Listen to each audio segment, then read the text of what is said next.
I always enjoy these videos. The kill count. This is the black phone. This could be good.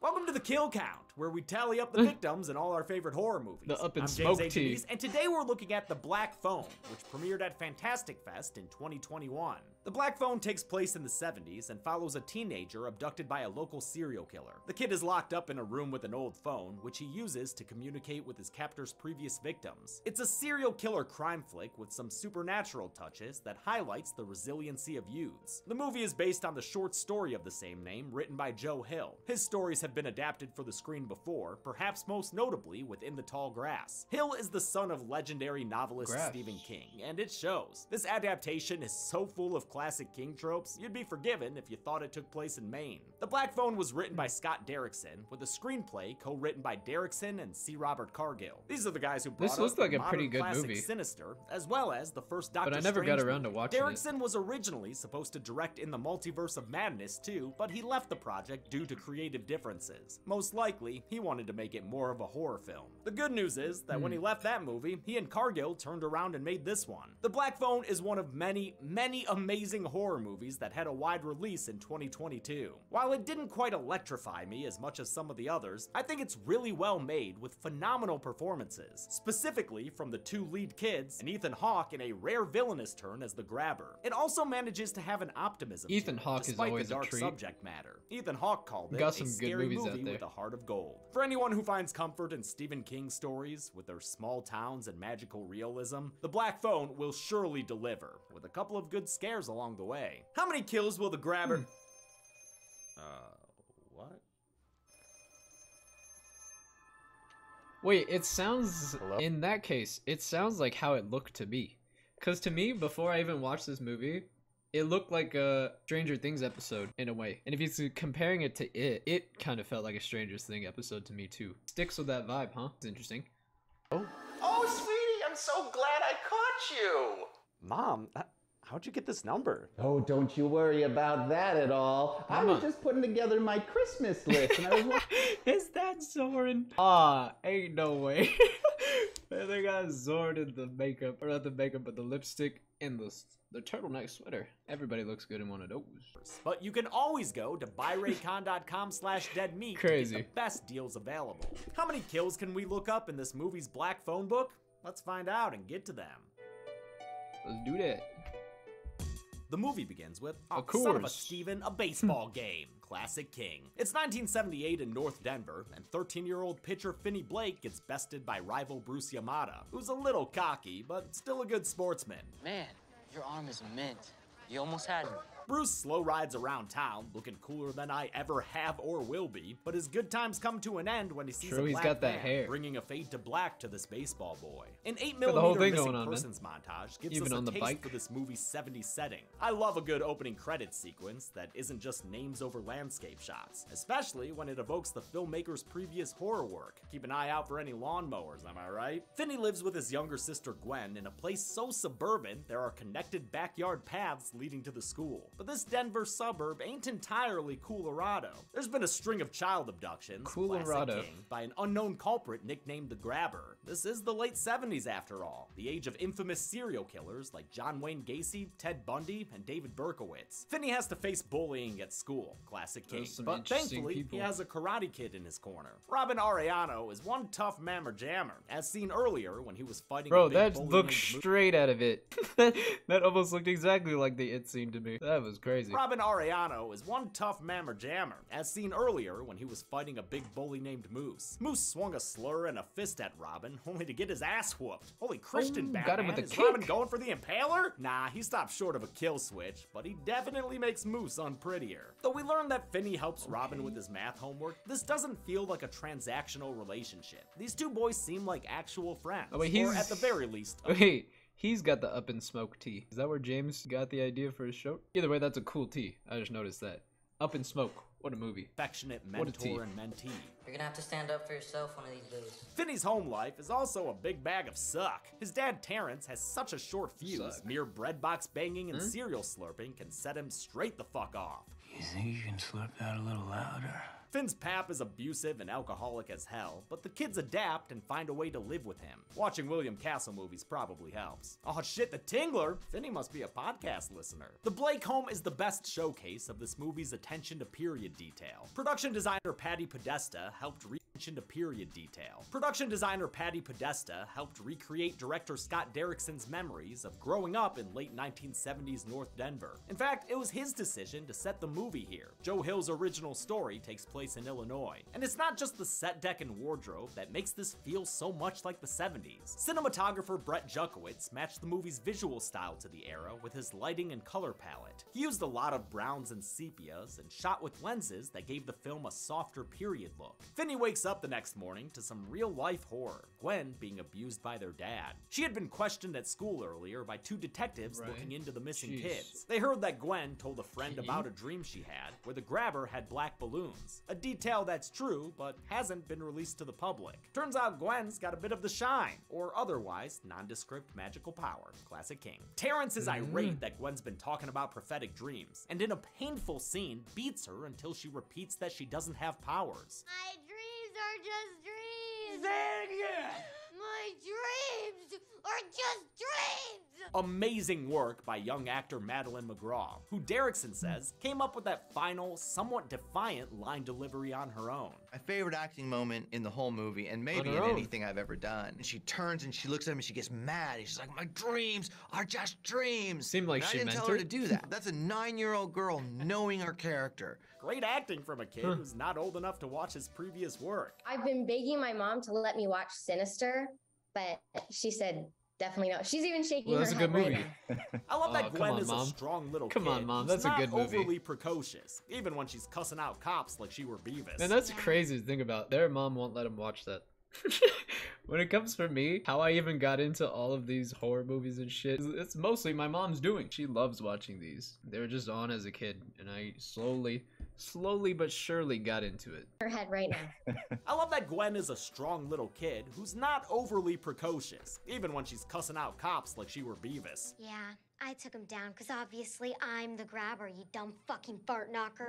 Now we see that her toughness is a way to mask the trauma she has Yeah, from let her him know. broken home. Finney's Let him crappy know. life is about to get crappier, since Robin, like Bruce before him, stumbles upon that same black van and suffers the same black fade out. With his buddy bodyguard gone, Finney and Gwen have to fend for themselves in a super violent kid fight. Which, I mean, you know what that is, man. It's classic King! I'll stop pointing out King tropes now, but this does make me want to do a random video all about him. After school, the young Just like a walker comparison? crossfades his way home. Damn, all these dissolves for just one street? Slow-ass motherfucking Finney over here. The pace picks up when Finney comes across a black van. I mean, it and seems to figure have quite a stumbles bit out of, like, the sounding like an feeling to it. animaniac. Oh. I'm sorry, what was that? Oh, okay. Because at Ninjas first growl? I thought it was more like... This feller says he's a part-time magician, and to prove it, he says abracadabra. Man, nothing worse than a mouthful of sleeping gas. Finney comes to in a grimy basement, where the man, now revealed to be the grabber, shows off his creepy PPE. Nothing bad is going to happen here. You know, I'm not sure why, but I'm having a hard time believing this guy. The grabber is played by Ethan Hawke, who previously worked with Derrickson on Sinister. We've also seen him as the family patriarch in the middling original Purge. The Black Sinister's Phone good. relies on Hawke's performance for its tension, and he delivers, giving the grabber an unsettling, almost split-like instability. The grabber locks up for the night, so Finney explores his new scare B&B, which includes a dingy bathroom and some rolled-up floor mats. It also includes the titular telephone, which, despite being disconnected, rings one night. The grabber says it's just static electricity, since the phone hasn't worked since his Rings boyhood. while That's a problem for disconnected, Finney, because the grabbers also soundproof this basement. In crawl space, no one can hear you scream. A couple of nights go by, and the phone rings again. This time, there's a caller on the line. The boy on the other end doesn't remember his own name, but he does say some this is the familiar trailer. phrases. We met once. Your arm is mint. You almost had me.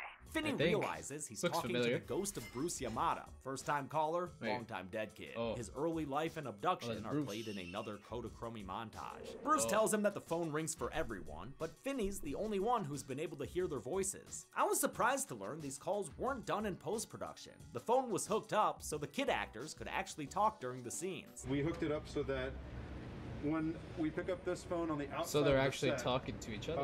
The black phone inside will ring. Bruce tells Finney about a loose tile in the bathroom, which he removes to try and Shawshank Probably his makes way it to freedom. easier for He the hides actors, since they don't have to like act like somebody's talking to them in real time. It's actually like someone talking to them in real time. Pretty helpful.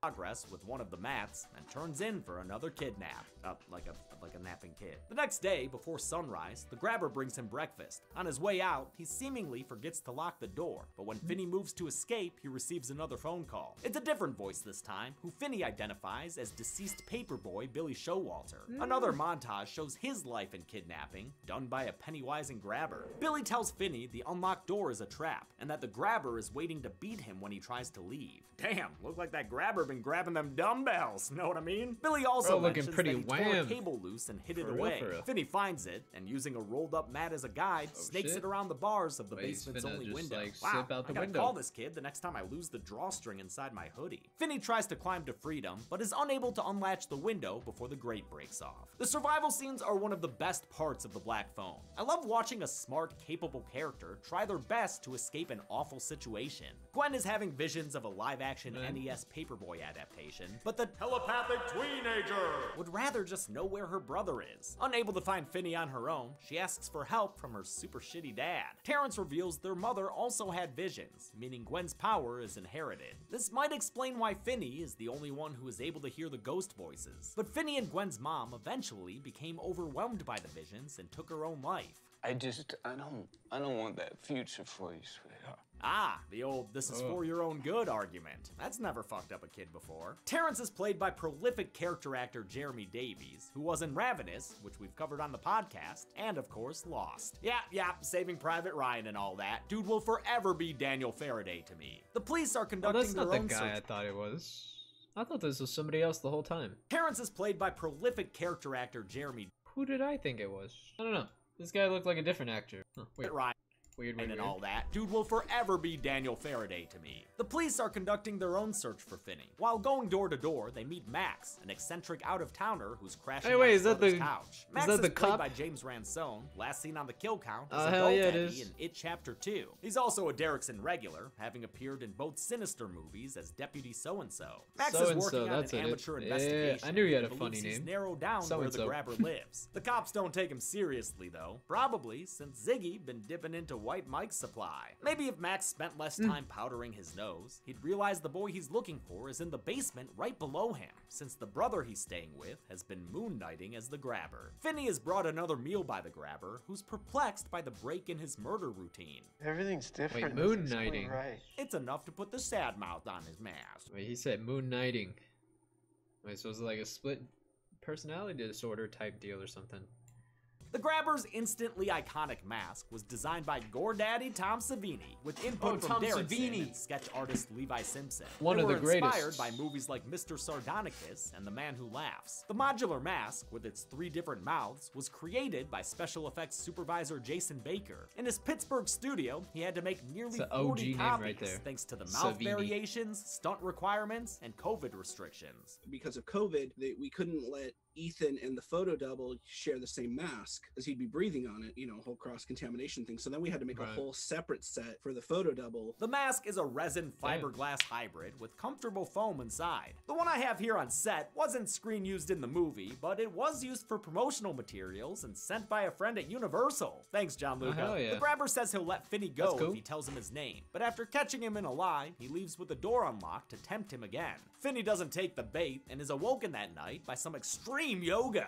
This backbending specter is Griffin Stagg, another victim whose ghostly appearance will get him added to the kill count. Does that mean I should have counted the Grady girls in the Shining kill count? I mean, yeah, sure, probably. Griffin tells Finney the grabber is playing a game called Naughty Boy. As long as Finney doesn't play, the grabber can't kill him yet, but that'll only be true for a little bit longer, so he'd better find a way out of there. Griffin says the house's door is secured with a bike lock that once belonged to him. He wrote the combination on the wall, but can't remember how the digits break break up, whether it's 23-31-7 or 2-33-17 or what have you. The afterlife amnesia just wrote means it in Finney a will have to try random all order? the combinations, Okay. all while playing another game. Don't Wake Grabby from Parker Brothers. Finney successfully escapes his Gattaca prison, but on his way out, a barking bad boy wakes up his catnapping kidnapper. Finney screams for help outside, but the grabber catches up to him and threatens him into silence. You say one fucking word, and I will gut you like a pig. With no help coming from the neighborhood watch, the grabber puts an end to Finn's adventure time and brings him back to the basement. Ethan Hawke had been reluctant to play evil characters because he was worried people would see him a different way if he did. He frequently mentioned how Jack Nicholson was always seen as crazy after The Shining. He decided to give it a shot though because of the material, the director, and where he was in his career. The good news is I'm 51 now, and so it might be the time for me to go to the dark side. Still, he found it difficult to play such an evil character because there's no justification for his actions. Normally, I say that I'm always like to be my character's lawyer. It's gotta be pretty If I was weird. my character's lawyer in this case, I think I would, I would resign and just let the guy go to the death penalty, I mean. His solution was to play the grabber. Man just has to act for like maybe a year and a half, maybe less. Has to act like with some psychopathic tendencies. That's gotta be quite something for your brain. Wounded animal. He also said it was easy to turn off the character as soon as the camera's cut. Catch the balloons! Oh, that's cool. Okay. Yeah, okay. You can hear all about it in my interview with him, director Derrickson, and the mask makers Jason Baker and Tom Savini. A frustrated Finney is awakened by another call, this time from a ghost resting in no amount of peace. This is it. The horrifying nightmare end of your pathetic little life. Finney realizes he's talking to Pinball Vance Hopper, a notorious school bully who the grabber grabbed earlier. Vance's vicious reputation is illustrated in a flashback where he beats up two kids who ruined his pinball game. We see him taken outside by the police, where he's joined by Dream Warrior Gwen. She sits in for a free ride in the Popo Mobile, and perhaps incepts Finney's latest phone call. This is it. The horrifying nightmare end of your pathetic little life. As Gwen takes stock of the Barbie dream house, Vance reveals that when he was a captive, he broke through a wall in the bathroom. He was killed before he could escape, but Finney follows suit, busting through concrete with a toilet lid like it were Zepp Hindle's skull. His exit is blocked by a freezer, so he dismantles the rest of the toilet and uses a washer to unscrew Broke through the wall just to meet a freezer. The freezer can't be opened from the inside, which makes sense. It is a freeze her, not a freeze him. Exhausted, Finney breaks down, believing his fate is sealed. It's hard to believe this is 15-year-old actor Mason Thames' first feature film role. Due to COVID, he had to audition through Zoom, a process he found awkward due to Wi-Fi issues. Glad his bandwidth came through, since the kid does great, going toe-to-toe with veteran actor Ethan Hawke. The phone rings yet again, but this time the caller is a friendly ghost. 20, oh, okay. Yeah, right. It's Robin, here to comfort his friend in his time of need, and to finally get added to the kill count. Since Robin died recently, he's more coherent than the other spirits, who were all created for the movie actually. In Joe Hill's story, Bruce is the only ghost kid caller. But since creepy dead children are a forte of Derrickson's, the others were added to the film. Their makeup was all practical, done by department head Rick Poor. Seems like they had a lot. Wait, the guy who made Sinister made this movie. Oh, that's probably why it looks so similar to Sinister as well. Fun on set. Robin says it's time for Finney to start standing up for himself and teaches him how to weaponize the phantom phone. Shit. You raise the phone. He's teaching him. Step back, step forward. Oh, boom. Aw, they even turned it into a little line dance. That's nice. With Finney's training day complete, Robin lets him know this will be the last black phone call, and the two friends say an emotional goodbye. I miss you, Robin. Then get out for me. Use what we gave you. Following Robin's advice, Finney packs the phone tight with dirt to give it heft, then kicks off his ultimate plan to bag that dagnab grabber. Outside, Gwen races around the neighborhood looking like an appetizer for a killer clown. Good thing there aren't actually any scary clowns here. Just a bunch of scary ghost kids who stop her in front of the house from her visions, which she identifies from its front lawn foliage and address number. After booking it back home, Gwen hollers back at one of the detectives. He volunteers the police force as tribute to meet her at the house she's found. At the same time, Max has a coke-fueled eureka and realizes his brother's house is smack dab in the middle of the abduction zone. As Pink Floyd's On the Run blares in the background, he makes his way down to the basement, where he's shocked to find another house guest. No fucking Oh, so he didn't. He takes I thought he knew. I thought he knew whenever the cops came. I thought he just like distracted him from his brother, but he didn't know. A little too Now long he to knows. collect his bearings though, and fails to notice his brother, who buries an axe in Max, killing him with one swift blow. What a dirty, bloody shame. The cops arrive to save the day, brother. but just like in Silence of the Lambs, they're in the wrong place at the right time. Turns out the house Gwen directed them to is abandoned, of the living at least. Her visions were never taking her to Finney, but rather to the Grabber's Dead Kids Society. Carpe dem kids' bodies, coppers. That means Finney still needs to fend off the White Devil and his White Fang by himself. He dodges an axe swing and runs to the bathroom, leading the Grabber right into Finney's trap house. The tech. I love how the advice from all the previous basement boys plays into this final confrontation. Finney uses Billy's cable to trip the Grabber into the pit that he dug earlier. She's got a booby using trap. The tile Bruce told him about. The Grabber breaks his ankle on the grate pulled down from the window. Finney puts Robin's training to good use, beating the bad man What down with the zoom in for Mason that? Thames was excited. Why you gotta zoom in for that? Why you gotta zoom in for that, man? Why you gotta zoom in for that? I felt that in my ankle, man. Why you gotta do that to me? Why you gotta do that to me? I've never like broken my arm or like, I haven't fractured many things, but I've rolled my ankle before. That shit sucked. I had to be in a boot and I just felt all of that pain again from that disgusting close-up, man. That was just, there was no need for that. That was just himself. Why did I have to see that? Why did I have to see that, man? He said the only downside was the fake sweat they had to use. I know it's the most random thing, but it was like the greasiest, nastiest thing ever, and it was disgusting. The Grabber gets grabby, but is distracted when Finney pulls his mask off, allowing the boy to wrap the phone's cable around his neck. The phone rings once more, but now the bell's tolling for the Grabber, who hears his previous victims taunting him through the receiver. Welcome to the end of your pathetic little life. Finn's arm is mint! With a final crank yank, Finney daybreaks the Grabber's neck, and his body slides down beneath the floor to save the gravedigger some time. Finney placates the dog with a steak from the freezer, then makes his way upstairs. He opens the combination lock and strolls out to freedom. We see that Finney's been kept in a house just across the street from where the bodies were being stored. Gwen tearfully reunites with her brother, and they're shortly joined by their dad. Terrence begs them for forgiveness, but since they've probably heard this song before, the siblings opt for a silent side hug instead. Sometime later, Finney returns to school, where his reputation as a serial killer earns him some cred. With his newfound swagger, Finney strolls into science class, and the movie ends with him confidently sitting next to a girl he likes. Veni Finni Vici. How many people wound up as dead as an out-of-service telephone? Or, landlines in general? Let's find out and get to the phone number. Mom, I'm trying to film a kill count. Hello? Yeah, James, it's Zoran. Now, I know you took a week off of doing kill counts, so you might be a little rusty, but I'm here to make sure you can get to the numbers. Wait, if Zoran called, that means... Okay, is say a joke, pause for laughter, take a step back, walk off screen, and count. Do it with me. Okay. Sounds easy enough. Say a joke, pause for laughter, take a step back, walk off screen, and count. Right. One more time. That's the tech. Say a joke, pause for laughter, take a step back, step forward, walk off screen, right, and count. You're ready, man. Go get him, Tiger. Really wish James hadn't killed me because Dude Bro's the new kill count champion. Dude Bro. Wait, no way Dude Bro is the new champion. That is cap. That's gotta be cap. Ain't no way. That's crazy. Wait, it beat the Purge. No way. 7 people died in the Black I didn't watch Phone, that one. most of whom were kids. Eesh, that's a bummer.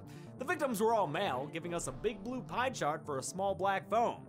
This count and gender breakdown has only happened once before on this show, with Christine, coincidentally based on a story by Stephen King. With a runtime of 103 minutes, that left us with a kill on average Not every that many. 14.71 Only a minutes. couple. I'll give the golden chainsaw for coolest kill to the Grabber. Most of this movie's kills are off screen, and it's grabifying to see Finney finally stand up for himself. And I won't give a dull machete for this movie. It would feel weird to penalize a child murder for not being on screen. And that's it. The Black Phone premiered at Fantastic Fest before getting a wider release in 2022. Can't really have that. Now, next Friday is a proof of concept short of the movie we're trying to produce called Pregame. Please be sure to tune in. We're really excited to share it. Wait, what? He said a movie they're trying to make. His premiere. And that's it. The Black Phone premiered at Fantastic Fest before getting a wider release in 2022. Now, next Friday is a proof of concept short of the movie we're trying to produce called Pregame. Please be sure to tune in. We're really excited to share it with you all. Until then, I'm James A. Janice. This has been the Kill Count. That was a good kill count. I always enjoy those. It's like my favorite videos to watch.